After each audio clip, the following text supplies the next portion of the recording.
Now next topic is what chemical properties of carbon compound. Chemical properties का मतलब क्या? chemical reaction, carbon compounds का जो chemical reaction है उसके बारे में डिस्कस करते हैं। तो पहला जो रिएक्शन जो पढ़ने वाला है वो क्या है? कंबक्शन। कंबक्शन का मतलब क्या होता है? जलना। Now various allotropes of carbon, that is graphite and diamond, on ignition in presence of oxygen undergoes combustion to emit heat, light and forms carbon dioxide. तो various allotropes of carbon, carbon का various allotropes जो 9th standard में already पढ़ चुके हैं, जैसे कि graphite और diamond, on ignition in presence of oxygen. On ignition मतलब जब इसको ऑक्सीजन के प्रेजेंस में जलाया जाता है तो ये जलने लगता है, इट अंडरगोस कंबक्शन। और क्या एमिट करता है? जल रहा है, इसके लिए वो क्या एमिट करता है? हीट एंड लाइट एमिट होता है। और क्या फॉर्म होता है? Carbon dioxide. Which product is form by the combustion of elemental carbon. और अगर कार्बन को जलाया जाए तो क्या प्रोडक्ट बनता है? तो carbon plus oxygen, C plus O2 gives what? CO2 plus heat plus light. तो कार्बन को जब ऑक्सीजन के प्रेजेंस में जलाया जाता है तो क्या क्या प्रोडक्ट बनता है? कार्बन डाइऑक्साइड बनता है और हीट और लाइट एमिट होता है। Hydrocarbons and most of the carbon compound undergoes combustion in presence of oxygen to emit heat and light and forms carbon dioxide and water। तो हाइड्रोकार्बन जैसे कि इथेन, मीथेन, प्रोपेन है, ये सब hydrocarbons है। Hydrocarbons और बहुत सारे कार्बन कंपाउंड जो रहता है वो भी जलने लगता है इन प्रेजेंस ऑफ ऑक्सीजन। और क्या एमिट करता है? हीट और लाइट एमिट करता है। और क्या क्या बनता है? Carbon dioxide and water. Now which is a component of biogas that makes it useful has fuel. तो बायोगैस जो ऑलरेडी पढ़ चुके हैं पहले भी, तो बायोगैस में ऐसा कौन सा गैस है जो फ्यूल के जैसे जलने में मदद करता है? तो कौन सा कंपाउंड गैस है? मीथेन। मीथेन का मॉलिक्यूलर फॉर्मूला क्या है? CH4। तो methane is a main component of biogas which is used has fuel. तो methane in presence of oxygen gives carbon dioxide plus water plus heat plus light। अभी इसको balance करते हैं। अभी रिएक्टर में कितना कार्बन एटम है? सिर्फ एक ही कार्बन एटम है।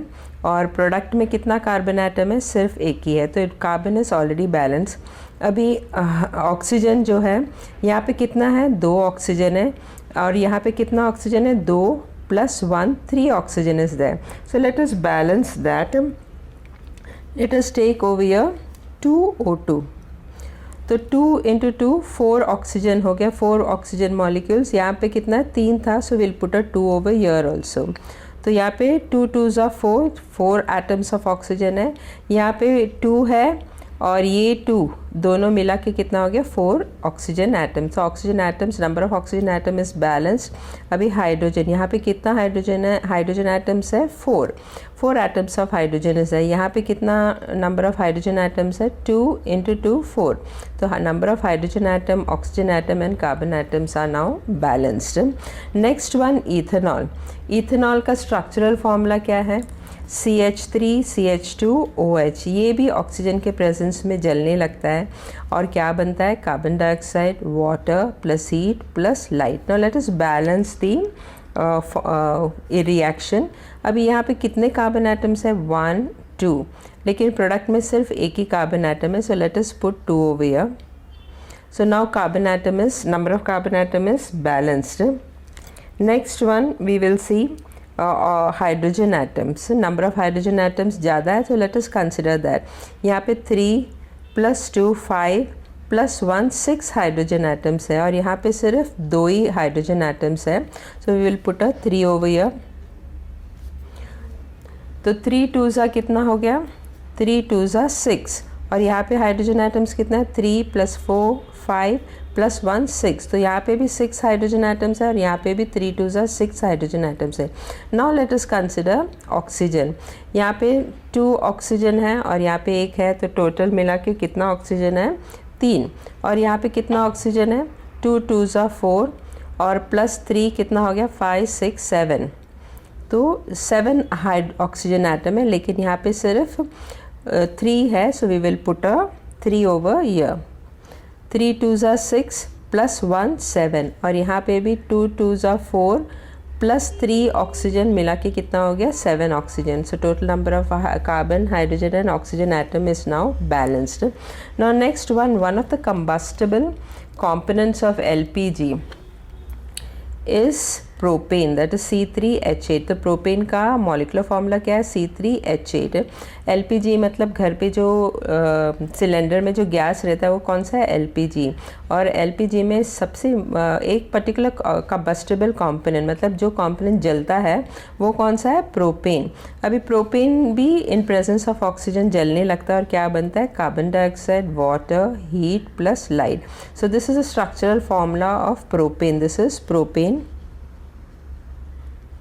So propane in presence of oxygen gives what? Carbon dioxide, water, heat plus light. Now let us balance this reaction. यहाँ पे कितना कार्बन एटम है 1 2 3, लेकिन यहाँ पे एक ही है so we will put 3 over here. Next one we will see hydrogen atoms. यहाँ पे 3 plus 4 5, 3 plus 3 6 plus 2 कितना हो गया 8 हाइड्रोजन एटम्स है, लेकिन यहाँ पे सिर्फ 2 ही हाइड्रोजन एटम है. So will balance that, will put 4 over here. तो 4 2s are 8 हाइड्रोजन एटम्स हो गया और यहाँ पे भी 8 हाइड्रोजन एटम्स है. Now we will see number of oxygen atoms. Oxygen यहाँ पे 2 एटम्स ऑफ ऑक्सीजन है रिएक्टेंट में. प्रोडक्ट में कितना है 3 2s are 6 plus 4 2s are 4, not 4 2s are 4 oxygen atoms. तो 4 प्लस 6 कितना हो गया 10. अभी 10 ऑक्सीजन एटम्स रिएक्टेंट में बनाने के लिए we will put over here 5. तो 5 2s are 10. So number of oxygen, hydrogen and carbon atom is now balanced in this reaction. Now is the biogas combustion reaction endothermic or exothermic? Exothermic वो reaction होता है जिसमें heat बनता है और endothermic वो reaction होता है जिसमें हीट यूज़ किया जाता है. तो बायोगैस जब ये जलने लगता है तो हीट फॉर्म होता है. तो कौन सा टाइप ऑफ रिएक्शन है वो exothermic. So it is a exothermic reaction. Try this on page number 124 में दिया है एक एक्सपेरिमेंट दिया है. इस एक्सपेरिमेंट में क्या क्या रिक्वायर्ड है Bunsen burner, stand, copper gauze, metal plate और 3 chemicals that is ethanol, acetic acid और नैप्थलीन. अभी ये जो कॉपर गॉज में या तो chemicals 2-3-4 drops of chemicals ethanol और एसिटिक एसिड नहीं तो पिंच ऑफ पाउडर डालना है और मेटल प्लेट को एक कॉपर गॉज के ऊपर रखना है जब ये जलता है. And we have to observe this metal plate, मतलब इसमें मेटल प्लेट में सूट फॉर्म हुआ है कि नहीं.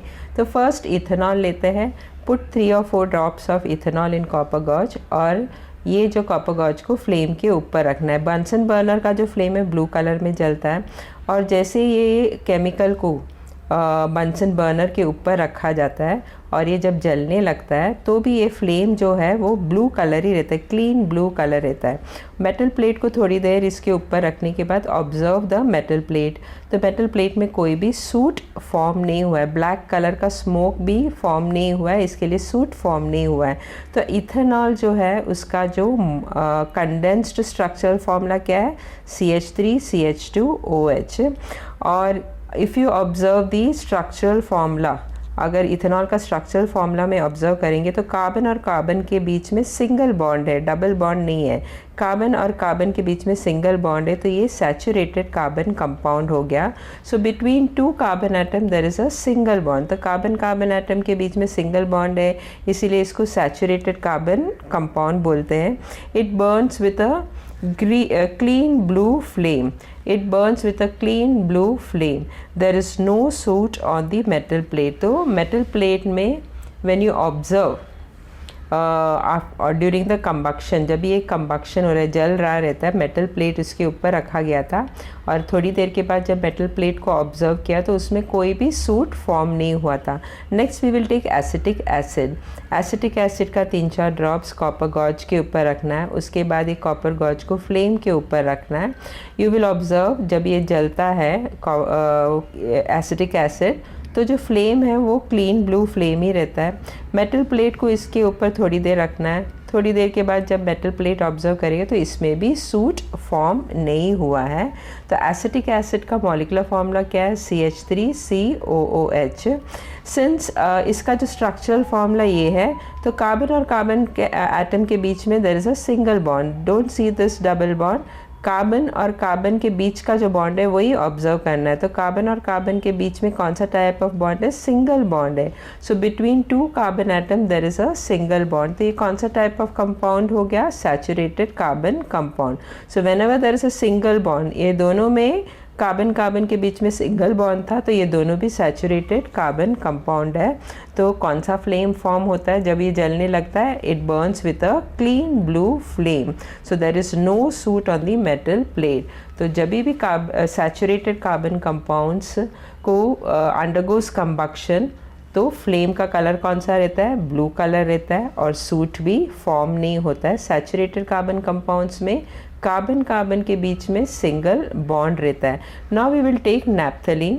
सो put a pinch of naphthalene powder on this copper gauze. तो कॉपर गॉज के ऊपर थोड़ा सा पाउडर और नैप्थलीन बॉल्स का पाउडर छिड़कना है। और जब भी इसको फ्लेम में रखा जाता है, जब ये जलने लग जाता है, तो जब ये जलता है तो जो फ्लेम का कलर कौन सा है, येलो कलर है। अभी ब्लू कलर नहीं है, येलो कलर है। Place the metal plate about this. थोड़ी देर के बाद जब मेटल प्लेट को ऑब्जर्व करेंगे तो what you observe, black suit collect हुआ है इसमें। सो नैप्थलीन का मॉलिक्यूलर फॉर्मूला क्या है, C10H8। कार्बन और अगर स्ट्रक्चरल फार्मूला ऑब्जर्व करेंगे तो व्हाट यू ऑब्जर्व, कार्बन और कार्बन के बीच में डबल बॉन्ड है, there is double bond between two carbon atom. तो ये सैचुरेटेड नहीं है, अनसैचुरेटेड कार्बन कंपाउंड है। सैचुरेटेड कार्बन कंपाउंड में कार्बन और कार्बन के बीच में सिंगल बॉन्ड रहता है, और अनसैचुरेटेड कार्बन कंपाउंड में कार्बन और कार्बन के बीच डबल बॉन्ड भी रहता है। So between two carbon atoms there is double bond also. It burns with yellow flame and releases black smoke. तो जब ये जलता है नैप्थलीन पाउडर तो येलो फ्लेम बनता है और इसमें से ब्लैक स्मोक निकलता है। There is black soot on the metal plate. Metal plate में ब्लैक सूट फॉर्म हुआ है। तो what we observed in this experiment कि जब भी सैचुरेटेड कार्बन कंपाउंड्स को जलाते हैं तो फ्लेम का कलर कौन सा है, ब्लू कलर है, और स्मोक भी फॉर्म नहीं होता है, सूट भी कलेक्ट नहीं होता है। और अनसैचुरेटेड कार्बन कंपाउंड्स को जब जलाते हैं तो फ्लेम का कलर क्या रहता है, येलो कलर, इसमें से ब्लैक स्मोक निकलता है और मेटल प्लेट में ब्लैक सूट भी कलेक्ट होता है। तो सैचुरेटेड कार्बन कंपाउंड्स क्या होता है, उसमें सिंगल बॉन्ड रहता है, कार्बन और कार्बन के बीच में सिंगल बॉन्ड रहता है। और नैप्थलीन बॉल्स जो है वो अनसैचुरेटेड कार्बन कंपाउंड है, तो इसमें कार्बन कार्बन के बीच में डबल बॉन्ड भी रहता है। तो जब भी अनसैचुरेटेड कार्बन कंपाउंड जलाते हैं तो व्हाट वी ऑब्जर्व, फ्लेम का कलर येलो है, इट रिलीजेस ब्लैक स्मोक, और मेटल प्लेट में सूट कलेक्ट होता है। Now why does this happen, तो ऐसा क्यों होता है? proportion of carbon is larger in unsaturated compounds than saturated compound। तो नंबर ऑफ कार्बन एटम्स जो है वो अनसैचुरेटेड में कंपाउंड्स में ज़्यादा है सैचुरेटेड कंपाउंड से जब कंपेयर करे गए। तो सैचुरेटेड कंपाउंड्स में कार्बन कम रहता है compare to that of unsaturated carbon compounds. As a result, some unburned carbon particles are formed during the combustion of unsaturated carbon compound. तो जब भी unsaturated carbon compounds को जब जलाते हैं तो सब कार्बन पार्टिकल जो है वो जल के कार्बन डाइऑक्साइड नहीं बनता है, कोई कोई अनबर्न कार्बन पार्टिकल्स रह जाता है। In flame these hot carbon particles emit yellow light and therefore the flame appears yellow. तो जब ये अनबर्न कार्बन पार्टिकल्स फ्लेम में आता है तो फ्लेम जो है उसका कलर क्या हो जाता है, येलो कलर होता है, और flame appears yellow. This yellow flame releases black smoke due to which black soot gets collected on the metal plate. तो जब ये अनबर्न कार्बन पार्टिकल्स फ्लेम में एंटर करता है तो फ्लेम का कलर क्या हो जाता है, येलो होता है, और इसमें ब्लैक स्मोक भी रिलीज होता है और मेटल प्लेट में ब्लैक सूट गेट्स कलेक्टेड। तो मेटल प्लेट में ब्लैक सूट कलेक्ट हो जाता है। अभी if oxygen supply is limited, a yellow flame is obtained by combustion of saturated compound also. तो इसमें क्या पढ़ा था कि सैचुरेटेड कार्बन कंपाउंड जो था जब जलाते हैं उसको तो ब्लू फ्लेम बनता है, और जब अनसैचुरेटेड कार्बन कंपाउंड्स को जलाता है तो फ्लेम का कलर क्या हो जाता है, येलो कलर। लेकिन अगर सैचुरेटेड कंपाउंड्स को लिमिटेड सप्लाई, मतलब ऑक्सीजन सप्लाई अगर कम हो जाएगा तो ये भी येलो फ्लेम बनता है, क्योंकि सारे के सारे कार्बन एटम्स जो रहता है वो बर्न होके कार्बन डाइऑक्साइड नहीं बनता है, कोई कोई कार्बन अनबर्न रह जाता है, इसके लिए इसमें भी येलो फ्लेम बनता है। सैचुरेटेड कार्बन कंपाउंड्स में भी येलो फ्लेम बनता है और ब्लैक सूट फॉर्म होता है अगर ऑक्सीजन सप्लाई लिमिटेड होगा तो। ना you must have seen this burner, gas का जो बर्नर रहता है घर में, जो गैस है एलपीजी गैस, उसका अगर बर्नर में ऑब्जर्व करो तो you see many air holes, बहुत सारा एयर होल्स दिखते हैं इसमें। You can see when I am turning this, you can see many air holes in this. अभी ये एयर होल्स को बंद, एक रिंग लेके या तो बंद करो और खोलो, तो व्हाट वी ऑब्जर्व, जब भी ये होल को बंद करता है तो फ्लेम का कलर जो है वो येलो हो जाता है, और जैसे ही होल को खोल देता है तो फ्लेम का कलर जो होता है वो ब्लू कलर हो जाता है। जब बंद करता है तो एयर नहीं आता है तो ऑक्सीजन सप्लाई कम हो जाता है, इसके लिए फ्लेम येलो हो जाता है। और जब ये खोलते हैं तो supply of air is there, oxygen is there, इसके लिए फ्लेम का कलर जो है वो ब्लू कलर हो जाता है। तो घर में अगर इससे जलाते वक्त तो हमेशा ब्लू फ्लेम ही आना चाहिए। अगर समझो इसमें से येलो फ्लेम निकलता है तो बर्तन जो है वो काले होने लग जाता है, तो इससे पता चलना चाहिए कि ये जो होल्स है वो चोक्ड हो गया है, means it has been blocked, तो उसे साफ़ करना ज़रूरी है। तो ये चोक्ड हेयर होल्स, मतलब अगर ये होल्स बंद हो जाता है ड्यू टू सम रीज़न, तो जो गैशियस फ्यूल, जो सिलेंडर से गैशियस फ्यूल निकलता है जैसे कि प्रोपेन है, जब ये निकलता है तो ये ब्लॉक होल के वजह से सप्लाई ऑफ ऑक्सीजन कम हो जाता है, तो जो गैशियस फ्यूल है वो अनबर्न रह जाता है, और ये अनबर्न गैशियस फ्यूल जब भी फ्लेम में आता है तो फ्लेम येलो हो जाता है और ब्लैक स्मोक फॉर्म होता है। तो इससे ब्लैक स्मोक भी फॉर्म होता है, बर्तन भी काले हो जाता है। एट द सेम टाइम जो फ्यूल है वो वेस्ट हो जाता है, because it is not getting burnt, it is remaining unburnt, वो बर्न ही नहीं होता है, बर्न नहीं होता है, इसके लिए फ्लेम जो है येलो कलर हो जाता है और ब्लैक सूट फॉर्म होता है। तो जब भी ब्लैक वेसल्स ब्लैक कलर का हो जाएगा या येलो फ्लेम निकलता है तो it is necessary that the air inlets, ये जो एयर होल्स है उसको क्लीन करना ज़रूरी है। When you once clean it up, it again becomes blue flame when it Burns.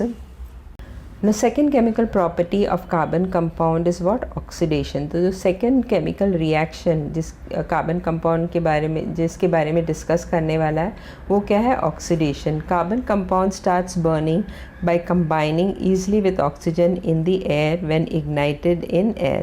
तो जब भी कार्बन कंपाउंड, इग्नाइटेड का मतलब क्या है? जलाना। तो जब कार्बन कंपाउंड को हवा में जलाया जाता है तो वो बर्न होने लगता है, जलने लगता है और ऑक्सीजन के साथ ईजिली कंबाइन हो जाता है। ये this you have already studied in the combustion reaction. इसके पहले वाला जो रिएक्शन है कंबक्शन रिएक्शन, उसमें ऑलरेडी पढ़ चुके हैं। कार्बन जो है इसको जब जलाया जाता है तो ऑक्सीजन के साथ कंबाइन होकर कार्बन डाइऑक्साइड बनता है, और carbon compounds that is methane और इथेनॉल, इसको भी जब जलाया जाता है हवा में तो वो ऑक्सीजन के साथ कंबाइन होता है easily. Now in this process of combustion all the chemical bonds in the molecules of the carbon compounds break and carbon dioxide and water are formed as the product. तो combustion reaction में जो है methane में जो भी chemical bond है वो सारे के सारे ब्रेक होने लगता है। उसी तरह इथेनॉल में भी है, उसको जब जलाया जाता है तो सारे के सारे केमिकल बॉन्ड ब्रेक होता है and it combines with oxygen. Oxygen के साथ दोनों भी मीथेन और इथेनॉल जो है उनको जलाने पर ऑक्सीजन के साथ कंबाइन होता है और क्या प्रोडक्ट्स बनता है? कार्बन डाइऑक्साइड और वाटर फॉर्म होता है। Carbon compounds are completely oxidised during combustion. तो कंबक्शन के द्वारा ड्यूरिंग कंबक्शन सारे के सारे कार्बन कंपाउंड्स है वो ऑक्सीडाइज हो जाता है। किसके मदद से ऑक्सीडाइज होता है? ऑक्सीजन। सो सारे के सारे कार्बन कंपाउंड जो होते हैं वो ऑक्सीडाइज हो जाता है by oxygen. Now what is the difference between then combustion और ऑक्सीडेशन? अभी कंबक्शन में जो है कार्बन कंपाउंड्स को जलाया जाता है, जलने पर हीट और लाइट फॉर्म होता है। तो जब कार्बन कंपाउंड्स को जलाने पर हीट और लाइट फॉर्म होता है तो इसके वजह से इसको कंबक्शन बोलता है। और ऑक्सीडेशन क्यों कहते हैं? क्योंकि इनको जलाने पर जो कार्बन कंपाउंड है वो ईजिली ऑक्सीजन के साथ कंबाइन हो जाता है और गेट्स ऑक्सीडाइज, वो ऑक्सीडाइज हो जाता है, इसके लिए इसको ऑक्सीडेशन रिएक्शन भी बोलते हैं। ना substances that can give oxygen, chemical compounds can also give, can be used as a source of oxygen। तो ऐसे कोई chemical compounds भी है जो ऑक्सीजन देता है टू अदर सब्सटेंस, दूसरे सब्सटेंस को ऑक्सीजन देता है and the other substance get oxidise. Substance that can give oxygen to other substance are called as what? Oxidant और oxidising agent. For example potassium permanganate that is KMnO4 or potassium dichromate that is K2Cr2O7 are commonly used as oxidizing agent। तो ऐसा कोई कोई chemical compounds भी है जो oxygen देता है अदर सब्सटेंस को, दूसरे सब्सटेंस को टू गेट ऑक्सीडाइज, और ऐसे केमिकल कंपाउंड्स को क्या बोलता है? ऑक्सीडेंट और oxidising agent. Examples of oxidising agent क्या है? पोटेशियम परमैंगनेट, इसका फॉर्मूला क्या है? KMnO4, और दूसरा है पोटेशियम डाइक्रोमेट, इसका मॉलिक्यूलर फॉर्मूला क्या है? K2Cr2O7। तो पोटेशियम परमैंगनेट में हर एक मॉलिक्यूल में कितना ऑक्सीजन है? 4। उसी तरह पोटेशियम डाइक्रोमेट में कितना ऑक्सीजन है? 7। So these oxygen they give to other substance, दूसरे सब्सटेंस को देते हैं और दूसरे सब्सटेंस जो है वो ऑक्सीडाइज हो जाता है। An oxidizing agent affects on certain functional group present in carbon compound। तो जो ऑक्सीडाइजिंग एजेंट जो है, जो पोटेशियम परमैंगनेट और पोटेशियम डाइक्रोमेट है, ये ऑक्सीडाइज तो करता है कार्बन कंपाउंड को, लेकिन सारे के सारे केमिकल बॉन्ड ब्रेक नहीं होता है। सिर्फ वही बॉन्ड ब्रेक होता है जिसके साथ जो कार्बन एटम के साथ फंक्शनल ग्रुप अटैच्ड हो, वही कार्बन एटम का बॉन्ड ब्रेक होके इट गेट्स ऑक्सीडाइज। तो सारे के सारे जो कार्बन कंपाउंड्स का केमिकल बॉन्ड ब्रेक नहीं होता है, सिर्फ वही कार्बन एटम का केमिकल बॉन्ड ब्रेक होता है जिसके साथ फंक्शनल ग्रुप अटैच है। Functional groups like alcohol, aldehyde, ketones, carboxylic acid etcetera, these are known as functional group. तो कंबक्शन और ऑक्सीडाइजिंग एजेंट में क्या फ़र्क है? कंबक्शन में जो है उसको ऑक्सीजन कहाँ से मिलता है? एयर से मिलता है। और जब ये ऑक्सीडाइजिंग एजेंट यूज़ करते हैं तो उसको ऑक्सीजन, दूसरे सब्सटेंस को ऑक्सीजन कहाँ से मिलता है? ये केमिकल कंपाउंड से ऑक्सीजन मिलता है। इसमें कंबक्शन में जो है सारे के सारे केमिकल बॉन्ड जो होता है कार्बन कंपाउंड में, वो सारे के सारे केमिकल बॉन्ड्स ब्रेक होता है। लेकिन जब ये ऑक्सीडाइजिंग एजेंट यूज़ करता है तो सारे के सारे केमिकल बॉन्ड्स ब्रेक नहीं होता है, सिर्फ वही कार्बन एटम का केमिकल बॉन्ड ब्रेक होता है जिसके साथ फंक्शनल ग्रुप अटैच्ड होता है। तो only that particular carbon gets affected by the oxidizing agent। To understand this, let us conduct an experiment। अभी इस एक्सपेरिमेंट में क्या क्या रिक्वायर्ड है? Bunsen burner, measuring cylinder, dropper और ethanol, dilute solution of sodium carbonate and dilute solution of potassium permanganate. तो test tube लेना है और टेस्ट ट्यूब में 2-3 ml ऑफ इथेनॉल डालना है और 5 ml of sodium carbonate solution भी डालना है, और ये टेस्ट ट्यूब को बंसन बर्नर का फ्लेम के ऊपर रखना है and you have to just warm it. जब ये वार्म हो जाता है तो उसमें क्या ऐड करना है? Potassium permanganate, KMnO4 which is pink in colour. जैसे 2-3 ड्रॉप्स ऑफ पोटेशियम परमैंगनेट इस सोल्यूशन में डालते तो इन the beginning it will B pink colour, और जैसे ही वो उसको स्टरर से हिलाओ तो पिंक कलर डिसअपियर हो जाता है, और 2-3 ड्रॉप्स डालो तो वापस इट लुक्स पिंक कलर, लेकिन जैसे ही स्टर करता है तो पिंक कलर डिसअपियर हो जाता है। तो इससे क्या पता चलता है कि जो इथेनॉल है इसके अंदर it gets oxidised by which? By potassium permanganate. तो पोटेशियम परमैंगनेट जो है वो अपना ऑक्सीजन इथेनॉल को देता है और इथेनॉल जो है वो ऑक्सीडाइज्ड हो जाता है। So go on adding 2-3 drops of potassium permanganate. एक पर्टिकुलर स्टेज ऐसा आएगा कि जब पोटेशियम परमैंगनेट उसमें डालेंगे तो पिंक कलर लगेगा, और जैसे ही उसको स्टर करेंगे, हिलाएंगे, तो ये पिंक कलर डिसअपियर नहीं होता है। तो इससे क्या पता चलता है कि कि जो जितना इथेनॉल इसमें लिया गया था टेस्ट ट्यूब में वो सारे के सारे इथेनॉल जो है वो ऑक्सीडाइज हो गया है और वो इथेनॉइक एसिड में कन्वर्ट हो गया। तो ये जो एक्स्ट्रा KMnO4 डाला है वो अभी यूज़ नहीं हुआ इथेनॉल के साथ, क्योंकि इथेनॉल में जो जितना इथेनॉल था वो सारे के सारे ऑक्सीडाइज हो गया। So this unused KMnO4 will remain pink in colour and because it has become excess, कुछ ज़्यादा डाल दिया था, इसके लिए वो pink colour of this excess potassium permanganate does not vanish. तो ये सारे के सारे इथेनॉल जब भी कन्वर्ट हो जाता है इथेनॉइक एसिड में, तो जो एक्स्ट्रा पोटेशियम परमैंगनेट डाला गया इसके अंदर, उसका जो पिंक कलर वैनिश नहीं होता है। तो उसका रिएक्शन कैसा है, CH3CH2OH that is ethanol in presence of alkaline KMnO4। Sodium carbonate use किया था इसके लिए एल्कलाइन KMnO4, और ये KMnO4 ऑक्सीजन सप्लाई करता है, उसको एरो के ऊपर लिखना पड़ता है। This oxygen is used by this carbon compound and it gets oxidise. Now if you look at the reaction को ध्यान से देखो तो जो कार्बन एटम फंक्शनल ग्रुप के साथ अटैच्ड है, यहाँ पे OH है, OH इज़ अल्कोहल, तो ये फंक्शनल ग्रुप जो है इस कार्बन एटम के साथ अटैच्ड है, तो ये carbon atom will get oxidise. So this carbon atom will get oxidised and what is form COOH that is carboxylic acid. So ethanol gets converted into ethanoic acid, और ये जो carbon atom है इसका जो bond है वो break नहीं होता। If you see it remains same, only this carbon atom जिसके साथ फंक्शनल ग्रुप अटैच्ड है वही particular carbon atom gets oxidized and the oxygen gets added to this carbon atom. Now third chemical property of carbon compound क्या है, addition reaction। तो third chemical reaction जो carbon compound के बारे में पढ़ने वाला है वो क्या है, addition reaction। अभी addition reaction क्या है, when carbon compounds combines with another compound to form a product that contains all the atoms in both the reactant, it is called an addition reaction। तो कार्बन कंपाउंड कोई और compound के साथ react करके एक ही product बनता है, to form a product, that means only one product is form that contains all the atoms in both the reactant. तो वो प्रोडक्ट में सारे के सारे एटम जो रिएक्टेंट में था वो सारे के सारे एटम्स प्रेजेंट हैं, लेकिन एक ही प्रोडक्ट बनता है, इसको कहते हैं addition reaction. For example ethene जब भी ब्रोमीन के साथ रिएक्ट करता है तो एक ही प्रोडक्ट बनता है, only one product is form, और इसमें सारे के सारे एटम्स जो रिएक्टेंट में है it is present in this product. इसमें अभी 1 2 3 4 हाइड्रोजन एटम है, इसमें भी 1 2 3 4 हाइड्रोजन एटम है, 2 कार्बन एटम है, इसमें भी 2 कार्बन एटम है, 2 ब्रोमीन एटम है, इसमें भी 2 ब्रोमीन एटम है। तो जो भी एटम्स रिएक्टेंट्स में है, दोनों रिएक्टेंट्स में जो भी एटम्स है वो प्रोडक्ट में एक ही प्रोडक्ट बनता है, लेकिन वो प्रोडक्ट में सारे के सारे एटम्स जो रिएक्टेंट्स में प्रेजेंट है it is present in that.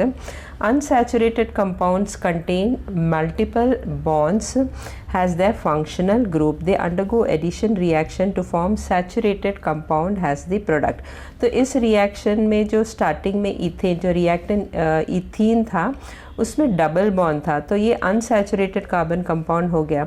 तो अनसैचुरेटेड कार्बन कंपाउंड जिसमें मल्टीपल बॉन्ड है they are the has their functional group already पहले पढ़ चुका है, जैसे alcohol, aldehydes, ketones, carboxylic acid, ये सब फंक्शनल ग्रुप है, और डबल बॉन्ड ट्रिपल बॉन्ड भी फंक्शनल ग्रुप है। तो अनसैचुरेटेड कंपाउंड में मल्टीपल बॉन्ड्स है, इसीलिए they are considered as the functional group, they undergo addition reaction. तो this carbon unsaturated carbon compound undergoes addition reaction, और क्या बनता है, जो प्रोडक्ट बनता है वो सैचुरेटेड रहता है, उसमें डबल बॉन्ड या ट्रिपल बॉन्ड नहीं रहता है, it forms a saturated compound has their product. जैसे इसमें देख सकते हैं कि ईथीन में डबल बॉन्ड है, so it is unsaturated carbon compound.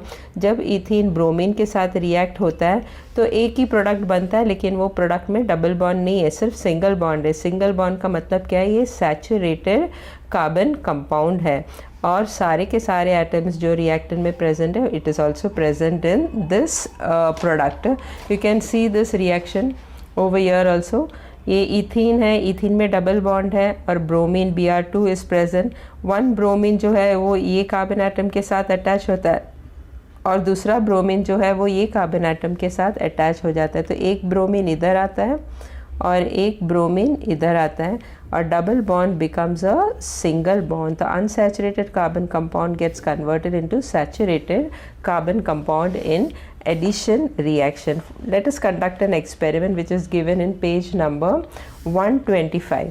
तो एक एक्सपेरिमेंट में क्या क्या रिक्वायर्ड है? Test tubes, droppers, tincture iodine, bromine water, liquefied vanaspati ghee, various vegetable oil. कौन सा वेजिटेबल ऑयल्स लिया है? Peanut, safflower, sunflower, olive oil etcetera. Now tincture iodine जो है it is brown in color. Now take a test tube और 4 ml of peanut oil डालना है, उसमें 4 ड्रॉप ऑफ टिंचर आयोडीन डालना है. तो जैसे टिंचर आयोडीन डालेंगे तो बिगनिंग में तो ये ब्राउन कलर दिखता है, but when you shake the test tube what happen, the brown colour disappears. उसी तरह दूसरा टेस्ट ट्यूब में सैफलावर ऑयल लो 4 ml ऑफ, और उसमें भी 4 ड्रॉप्स ऑफ टिंचर आयोडीन डालो. In the beginning it will be brown in colour, when you shake it the brown colour disappears. Now take peanut हो गया, सैफलावर हो गया, अभी सनफ्लावर लेना. सनफ्लावर ऑयल 4 ml लेके टेस्ट ट्यूब में उसमें 4 ड्रॉप्स ऑफ टिंचर आयोडीन डालना. बिगनिंग में ब्राउन कलर रहता है और जब शेक करते हैं तो ब्राउन कलर डिसअपियर हो जाता है. उसी तरह ऑलिव ऑयल में भी जब भी टिंचर आयोडीन डाला जाता है, शेक करने पर ब्राउन कलर जो है वो डिसअपियर हो जाता है. Now in a test tube take liquefied vanaspati ghee, 4 ml of liquefied vanaspati घी. इसमें भी 4 ड्रॉप्स ऑफ टिंचर आयोडीन डालना और बिगनिंग में ब्राउन कलर रहता है, लेकिन जब इसको शेक करते हैं तो ब्राउन कलर डिसअपियर नहीं होता है. तो what you come to know from this experiment? Iodine test indicates the presence of multiple bonds in molecules of oils, while vanaspati ghee is found to be saturated. तो जो भी vegetable oils है, peanut, safflower, sunflower oil, इन सब में multiple bonds है. Multiple bonds means all the vegetable oils are unsaturated, और इसीलिए इसमें जब टिंचर आयोडीन डाला जाता है तो कलर डिसअपियर हो जाता है. लेकिन वनस्पति घी क्या है? सैचुरेटेड है, इसमें मल्टीपल बॉन्ड्स नहीं है, सिंगल बॉन्ड है, तो इट इज़ सैचुरेटेड. इसीलिए वनस्पति घी में जब टिंचर आयोडीन डाला जाता है तो कलर डिसअपियर नहीं होता है. तो ये एक्सपेरिमेंट से क्या पता चलता है कि वेजिटेबल ऑयल जो है वो अनसैचुरेटेड है, इसमें जब टिंचर आयोडीन डाला जाता है तो कलर डिसअपियर हो जाता है. लेकिन वनस्पति घी जो है वो सैचुरेटेड है, इसमें जब टिंचर आयोडीन डाला जाता है तो कलर डिसअपियर नहीं होता है. So vanaspati ghee is saturated and vegetable oils are unsaturated which contains multiple bonds. The addition reaction of an unsaturated compound with iodine or bromine takes place instantaneously at room temperature and the color change can be felt by eyes. Therefore, this reaction is used as a test for detection of multiple bonds in a carbon compound. अभी experiment में देखा कि जब भी unsaturated में iodine tincture iodine डाला जाता है तो कलर डिसअपियर हो जाता है, लेकिन वनस्पति घी जो सैचुरेटेड है उसमें जब भी टिंचर आयोडीन डालता है तो कलर डिसअपियर नहीं होता. अभी इसमें मैंने टिंचर आयोडीन लिया था, you can take bromine also. तो this test that is addition reaction, जो एडिशन रिएक्शन जो ये रिएक्शन है, अगर कोई कार्बन कंपाउंड्स में टेस्ट करना हो कि उसमें मल्टीपल बॉन्ड्स है कि नहीं, you can put a drop of 4 drops of tincture iodine, और अगर कलर डिसअपियर हो जाता है तो इट हैज़ मल्टीपल बॉन्ड्स, और अगर कलर डिसअपियर नहीं होता है तो it does not have multiple bonds. So this can be used to detect what multiple bonds in a carbon compound. क्योंकि इसमें जो चेंजेस जो होता है, जो रिएक्शन जो होता है, एडिशन रिएक्शन जो होता है वो इंस्टेंटेनियसली होता है, इमीडिएटली होता है रूम टेम्परेचर में, उसको गर्म या हीट करने की ज़रूरत नहीं है, और फटाफट उसका कलर चेंज होता है. और ये कलर जो चेंज है वो आईज़ अपने आँखों में एकदम विजिबल है, वो दिखाई देता है कि कलर चेंज होता है. So this can be use to detect what multiple bond. तो ये reaction, addition reaction can be use, किसके लिए यूज़ किया जाता है? मल्टीपल बॉन्ड डिटेक्ट करने के लिए in a carbon compound. The unsaturated compounds can also undergo, the unsaturated compounds can also undergo addition reaction with hydrogen to form a saturated compound in presence of a catalyst, platinum or nickel. अभी above वाला experiments में we had taken iodine और bromine for addition reaction with unsaturated carbon compound, मगर unsaturated carbon compound addition reaction hydrogen के साथ भी करता है to form a saturated carbon compound. तो अनसैचुरेटेड जब हाइड्रोजन के साथ रिएक्ट होता है तो सैचुरेटेड कार्बन कंपाउंड बनता है, लेकिन इसमें एक कैटलिस्ट की ज़रूरत है जैसे कि प्लैटिनम और निकल। अभी what is a catalyst? This you have studied before also. A substance that increases the rate of reaction without itself undergoing any chemical change is called catalyst. तो कैटलिस्ट क्या होता है? वो जो रिएक्शन का स्पीड बढ़ा देता है और रिएक्शन एकदम फास्ट होता है on without itself undergoing any chemical change. जो कैटलिस्ट के ऊपर कोई भी केमिकल चेंज नहीं होता है, वो वैसे का वैसे ही रहता है, सिर्फ रिएक्शन का जो स्पीड है वो बढ़ जाता है, उसको कहते हैं कैटलिस्ट। तो कैटलिस्ट वो चीज़ है जो रेट ऑफ रिएक्शन को इंक्रीज़ करता है without itself undergoing any chemical change. This reaction is use for hydrogenation of vegetable oil. तो ये जो addition reaction with of unsaturated with hydrogen, unsaturated compound with hydrogen, वो वेजिटेबल ऑयल के साथ भी यूज़ किया जा सकता है। This reaction is use for hydrogenation of vegetable oil in presence of nickel catalyst. The molecules of vegetable oil contains long and unsaturated carbon chains and thereby वनस्पति ghee is form. तो ये addition reaction that is hydrogenation reaction vegetable oil के साथ भी किया जा सकता है। वेजिटेबल ऑयल जो है वो अनसैचुरेटेड है और निकल के कैटलिस्ट के प्रेजेंस में जो long chain of unsaturated carbon chain of vegetable oil है, इट चेंजेस इनटू व्हाट? वनस्पति घी। और वनस्पति घी जो है वो सैचुरेटेड है, सैचुरेटेड कार्बन कंपाउंड है। So this hydrogenation of vegetable oil in presence of nickel catalyst, it converts a long chain, मतलब वेजिटेबल ऑयल का जो चेन है, कार्बन चेन है, वो बहुत लंबा रहता है। So long chain of carbon chain of unsaturated which is unsaturated gets converted into vanaspati ghee. You can see the reaction over here. C double bond C, ये खाली एक ही पार्ट दिया है। एक्चुअली वेजिटेबल ऑयल का carbon chain काफ़ी लंबा है, सिर्फ 2 कार्बन आइटम जिसके बीच में डबल बॉन्ड है वही दिखाया गया है। तो जब भी वेजिटेबल ऑयल हाइड्रोजन के साथ रिएक्ट करके हाइड्रोजनेशन होता है इन प्रेजेंस ऑफ प्लैटिनम, नहीं तो निकल कैटलिस्ट, कोई भी एक कैटलिस्ट यूज़ कर सकता है। तो अनसैचुरेटेड जो वेजिटेबल ऑयल है वो gets converted into saturated vanaspati ghee. You can see one hydrogen gets attached over here and the other hydrogen gets attached over here. This way double bond disappear होके single bond आता है दोनों carbon के बीच में। तो vegetable oil gets converted into वनस्पति घी। Vegetable oil is unsaturated, it gets converted into saturated vanaspati ghee when it reacts with hydrogen in presence of nickel catalyst or in presence of platinum catalyst. Now unsaturated fats containing double bonds are healthy while saturated fats are harmful to health. तो जो unsaturated fat है वो health के लिए अच्छा है और जो सैचुरेटेड फैट जो है वो हेल्थ के लिए अच्छा नहीं होता। यानी vegetable oil is good for health and vanaspati ghee is harmful to health. This is saturated, this is unsaturated. Page number 125 में ये टेबल दिया है and name of some carbon compound is given और इसका मॉलिक्यूलर फॉर्मूला दिया है। तो we have to find out कि इसमें डबल बॉन्ड है कि नहीं। अगर डबल बॉन्ड होगा तो इट विल डीकलराइज आयोडीन, और अगर डबल बॉन्ड नहीं है, सब सिंगल बॉन्ड है, तो it will not decolourise iodine. तो just now we had discussed in the experiment. So that is what it is, this table is based on. My first one is what? Stearic acid. उसका molecular formula दिया है C17H35COOH। तो number of carbon के बीच में double bond है कि नहीं। Now general formula of alkene is what? CnH2n+2। तो CN अगर C कितना दिया है? 17 दिया है, तो C17H कितना है? 2 × 17 + 2 that is C17H36। Now let us consider के बीच वाला कार्बन एटम्स मैंने नहीं ड्रॉ किया है।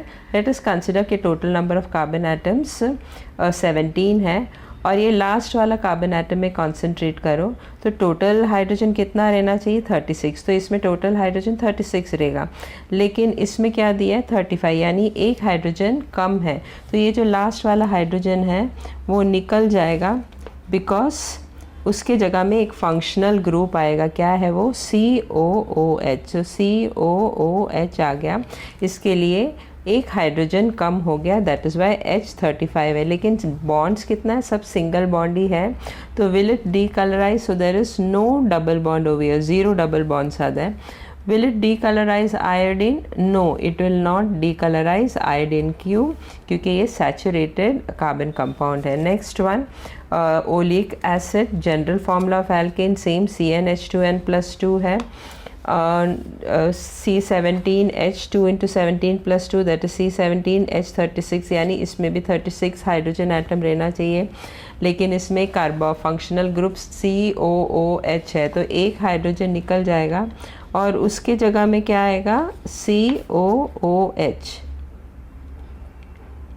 Functional group. तो एक हाइड्रोजन कम हो गया, तो 36 में से एक हाइड्रोजन कम हो गया, तो 35 रहना चाहिए, लेकिन इसमें कितना दिया है, 33 दिया है। They have given how, what is the formula of the second oleic acid, they have molecular formula C17H33COOH दिया है।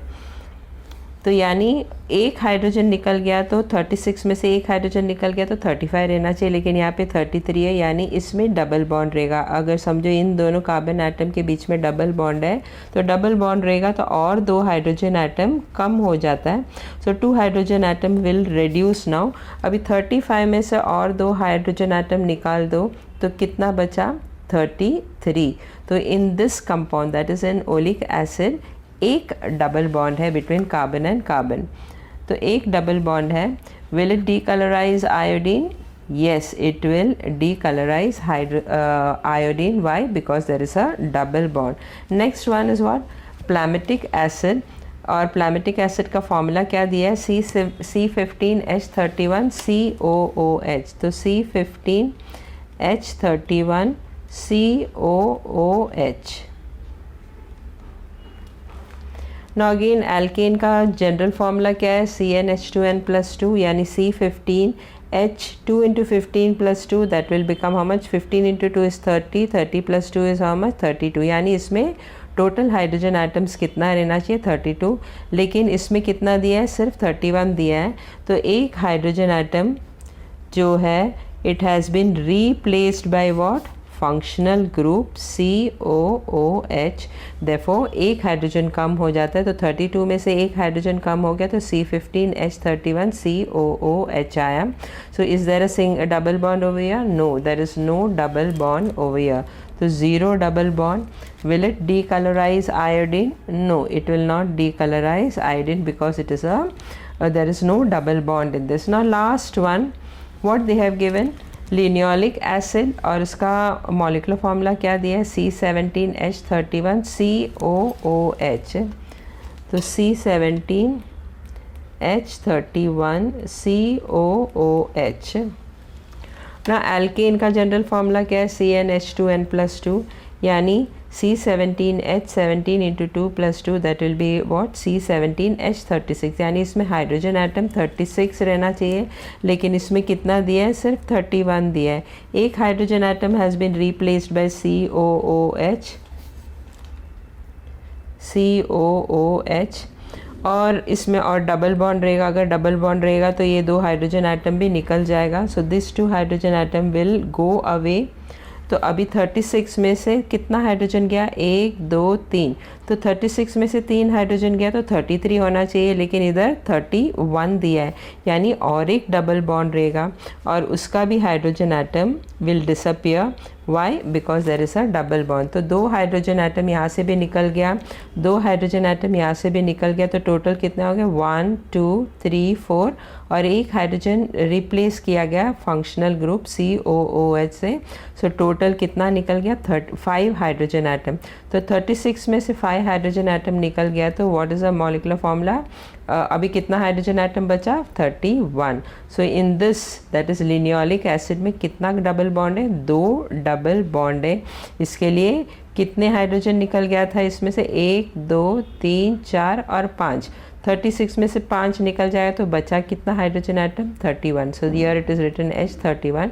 तो यानी लिनियोलिक एसिड में कितना डबल बॉन्ड है, 2 डबल बॉन्ड है, 1 2।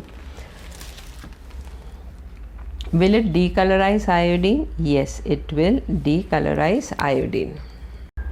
Fourth chemical property of hydrocarbon is what? Substitution reaction. तो चौथा chemical reaction hydrocarbon का कौन सा है? Substitution reaction. The single bonds between C and H and between two C are very strong. The saturated hydrocarbons are not reactive and therefore they remain inert in presence of most reagent. तो जो single bond जो है दो carbon और hydrogen के बीच में और दो कार्बन के बीच में, ये बहुत स्ट्रॉन्ग रहता है. इसके लिए सैचुरेटेड हाइड्रोकार्बन जो है वो रिएक्टिव नहीं रहता है और ज़्यादा से ज़्यादा वो इनर्ट रहता है, इनएक्टिव रहता है इन प्रेजेंस ऑफ मोस्ट रिएजेंट. तो ज़्यादा से ज़्यादा केमिकल के साथ वो इनएक्टिव है. But saturated hydrocarbon in presence of sunlight react rapidly with chlorine. तो अभी मैंने फर्स्ट पॉइंट में समझाया था कि सैचुरेटेड हाइड्रोकार्बन जो रिएक्ट नहीं करता है बहुत सारा केमिकल के साथ, लेकिन क्लोरीन के साथ सनलाइट के प्रेजेंस में सैचुरेटेड हाइड्रोकार्बन एकदम रैपिडली रिएक्ट करता है. In this reaction chlorine atom replace one by one all hydrogen atoms in the saturated hydrocarbons. तो ये क्लोरीन के साथ जब रिएक्ट करता है सैचुरेटेड हाइड्रोकार्बन, तो क्लोरीन जो है एक एक हाइड्रोजन एटम को रिप्लेस करता है, यानी उसका जगह ले लेता है. तो जितना हाइड्रोजन एटम है वो सब हाइड्रोजन एटम को वन बाय वन वो क्लोरीन जो है हटा के उसका जगह ले लेता है in the saturated hydrocarbon. The reaction in which of one type of atom or group in a reactance is taken by another atom or group of atom is called as what? Substitution reaction. तो substitution reaction किसको कहते हैं?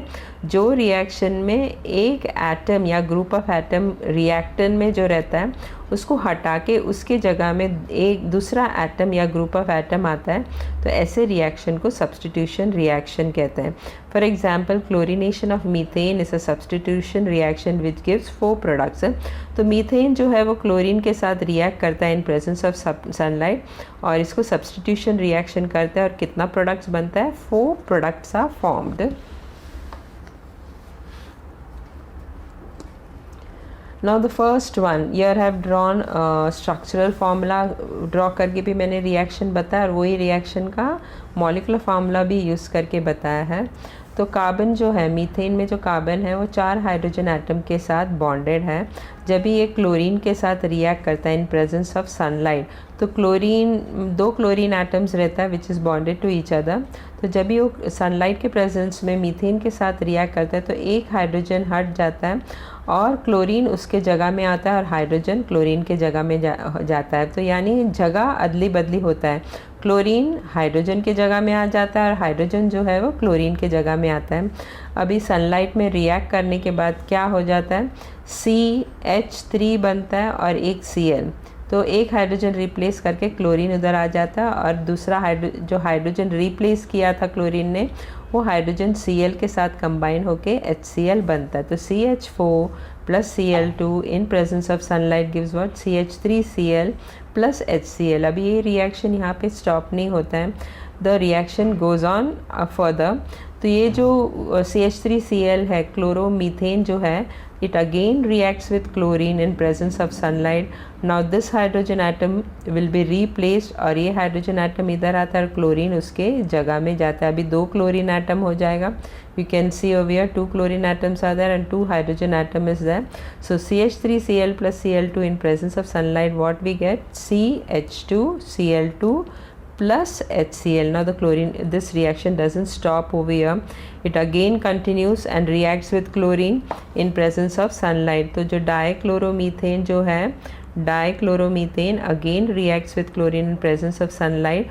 अभी ये hydrogen atom निकल जाता है और Cl के जगह में आता है और Cl जो है वो हाइड्रोजन के जगह में जाता है और क्या बनता है? अभी C is bonded to only 1 hydrogen atom and is bonded to 3 chlorine atom. तो CHCl3 बनता है plus HCl. Now 1 more hydrogen atom is है, तो रिएक्शन यहाँ पे भी स्टॉप नहीं होगा. नाउ दिस ट्राइक्लोरोमीथेन जो है again reacts, trichloromethane 3Cl + 1H, so this trichloromethane again react with chlorine in presence of sunlight. अभी एक हाइड्रोजन बचा था, वो हाइड्रोजन भी उस क्लोरीन उसको रिप्लेस करता है और क्लोरीन ये हाइड्रोजन का जगह लेता है और हाइड्रोजन जो है वो क्लोरीन के जगह में आता है। अभी carbon is bonded to 4 chlorine atom and HCl is formed. तो CCl4 tetrachloromethane is formed plus HCl is form. तो क्लोरीनेशन हाइड्रोकार्बन जो है वो क्लोरीन के साथ कंटिन्यूसली रिएक्ट करता है, रैपिडली रिएक्ट करता है इन प्रेजेंस ऑफ सनलाइट, जब तक सब हाइड्रोजन एटम रिप्लेस ना हो जाए क्लोरीन एटम से। Still larger number of products are formed in chlorination reaction of higher homologous alkanes. अगर हायर एल्केन्स लिया तो ये तो मीथेन था, मीथेन में 4 हाइड्रोजन एटम था तो 4 प्रोडक्ट फॉर्म हुआ था, लेकिन हायर एल्केन्स लेंगे तो उसमें नंबर ऑफ हाइड्रोजन एटम्स बढ़ जाता है, तो नंबर ऑफ प्रोडक्ट्स जो फॉर्म होता है वो भी बढ़ जाएगा। जैसे ईथेन है, ईथेन का मॉलिक्यूलर फॉर्मूला क्या है, C2H6। इसमें कितने हाइड्रोजन एटम है, 6 हाइड्रोजन एटम है, तो क्लोरीन एक हाइड्रोजन एटम को रिप्लेस करेगा और कितना प्रोडक्ट्स फॉर्म होगा, 6 प्रोडक्ट्स फॉर्म होगा। उसी तरह प्रोपेन का मॉलिक्यूलर फॉर्मूला क्या है, C3H8। तो इसमें 8 हाइड्रोजन एटम है, तो क्लोरीन के साथ रिएक्ट करता है इन प्रेजेंस ऑफ सनलाइट और कितना प्रोडक्ट्स बनेगा, 8 प्रोडक्ट्स बनेगा। तो जैसे जैसे हायर एल्केन्स लेते हैं तो नंबर ऑफ प्रोडक्ट्स जो है फॉर्म होता है वो भी बढ़ते जाता है। Now use your brain power. It is given in page number 126. In the chlorination substitution reaction of propane, 2 isomeric products containing 1 chlorine atom are obtained. Draw their structural formula and give their IUPAC name. So propane में कितना carbon atoms रहता है, 1 2 3। अगर समझो chlorine यहाँ पे attach है तो इसका नाम क्या रहेगा, 1 क्लोरोप्रोपेन। लेकिन अगर क्लोरीन यहाँ पे सेकंड कार्बन एटम, यहाँ से अगर सेकंड कार्बन एटम नहीं तो यहाँ से यहाँ सेकंड कार्बन एटम में अटैच रहेगा, तो it is known as what, 2 chloropropane. अगर समझो यहाँ पे भी क्लोरीन एटम अटैच्ड है तो इट विल बी 2 क्लोरोप्रोपेन। उसी तरह यहाँ पे अगर समझो यहाँ पे क्लोरीन एटम अटैच्ड है, so it will be 1 chloropropane. So there are only 2 isomers of chloropropane, that is either it will be 1 chloropropane, नहीं तो it will be 2 chloropropane. Now next question, you have learned about 4 types of common reactions in the previous chapter. In which of these 4 types the addition and substitution reaction of carbon compounds can be included? तो third lesson में you had studied different types of reaction. तो addition reaction किसके जैसा है, combination reaction के जैसा, और substitution reaction किसके जैसा है, displacement reaction. So you have studied both this reaction in chapter number 3. तो addition reaction में भी एक ही product form होता है और combination reaction में भी 2 reactant react करके एक ही product form होता है। substitution reaction में जगह अदली बदली होता है 2 एटम्स का, उसी तरह डिस्प्लेसमेंट रिएक्शन में भी they change their place. So substitution reaction is same like displacement reaction and addition reaction is same like combination reaction.